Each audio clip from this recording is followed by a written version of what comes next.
প্রিয় দেশবাসী, আসসালামু আলাইকুম রহমতুল্লাহ। আপনাদের মাধ্যমে জানাই আমাদের 5 নম্বর কাকরাবুনিয়া ইউনিয়নবাসীকে ঈদের শুভেচ্ছা ও অভিনন্দন। আর কিছুদিনের মধ্যেই হয়তো স্থানীয় নির্বাচন অনুষ্ঠিত হতে যাবে। তো আসলে স্থানীয় নির্বাচন, ইউনিয়ন পরিষদ বলতে বোঝায় গ্রাম্য আদালত, সেখানে মানুষ ন্যায় বিচার পাবে। তো আমরা বিগত দিনে দেখছি যে আসলে ন্যায় বিচার, এই যেই স্থানে ন্যায় বিচার পাওয়ার কথা সেখানে মানুষ ন্যায় বিচার পায় না। দলীয়করণ, বিভিন্ন কারণে ন্যায় বিচার হয় না। এজন্য সকলের প্রয়োজন একজন যোগ্য শাসককে নিযুক্ত করা।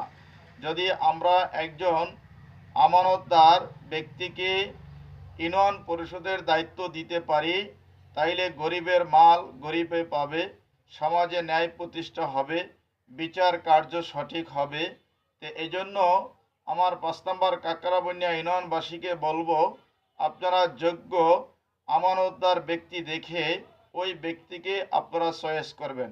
আমরা যদি সঠিক ব্যক্তিকে চয়েস করতে পারি, তাইলে আমাদের 5 নম্বর কাকরাবুনিয়া ইউনিয়ন একটা মডেল ইউনিয়নে পরিণত করা যাবে। গ্রাম্য আদালতে মানুষ ন্যায় বিচারের আশা করে, কিন্তু আমরা বিগত দিনে দেখছি যারাই এই ইউনিয়ন পরিষদের চেয়ারম্যান থাকে, তারা তাদের দলীয়করণের কারণে তাদের পক্ষের লোকেরা সুবিধা পায়, আর তাদের পক্ষে যারা না থাকে তাদের সাথে বিভিন্ন খারাপ আচরণ করে। তারা যোগ্য শাসক হিসাবে তাদেরকে পায় না, তারা ন্যায় বিচার পায় না। তা আমরা এই গরিবের মাল, এটা যেন সঠিকভাবে সিদ্ধান্ত নিতে পারি, গরিবের মাল যেন গরিবে পায়, সমাজে যেন ন্যায় প্রতিষ্ঠিত হয়।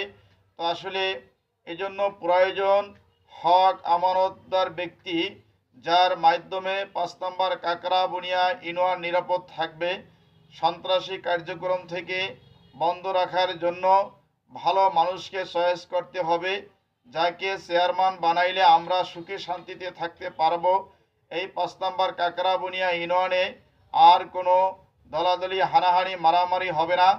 একজন যোগ্য চেয়ারম্যান যদি আমরা পাই, তাইলে গরিবের মাল গরিবে পাবে। কোনো রকমই রাস্তাঘাট যা কিছুই বলেন ন্যায়ভাবে সকলেই সমানভাবে পাবে। আমরা সকলের কাছে সাহায্য চাই, আমরা যেন একজন ন্যায় শাসক 5 নম্বর কাকরাবুনিয়া ইউনিয়নে প্রতিষ্ঠিত করতে পারি। এই জন্য যেহেতু আল্লাহ তাআলা বলছেন, ইন্নাল্লাহ আলা কুল্লি শাইইন কদির, সমস্ত ক্ষমতার মালিক আমি আল্লাহ। আমরা সেই আল্লাহ তাআলার উপরে ভরসা রেখে, ক্ষমতা যেহেতু আল্লাহর, এই আল্লাহর ক্ষমতাকে আমরা অপব্যবহার না করে আমরা যেন ইউনিয়নবাসীর জনগণের যেই চাহিদা, তাদের যেই প্রয়োজন, যে ইউনিয়ন পরিষদে যতটুকুই তাদের প্রাপ্য, সেটা যেন আমরা সঠিকভাবে সকলের সহযোগিতা নিয়ে আমরা একজন যোগ্য শাসককে প্রতিষ্ঠিত করতে পারি। সকলের দীর্ঘায়ু কামনা করে, সুস্বাস্থ্য কামনা করে ঈদের আনন্দ উপভোগ করার জন্য সকলের কাছে দোয়া চেয়ে বিদায় নিচ্ছি। আসসালামু আলাইকুম রহমতুল্লাহ।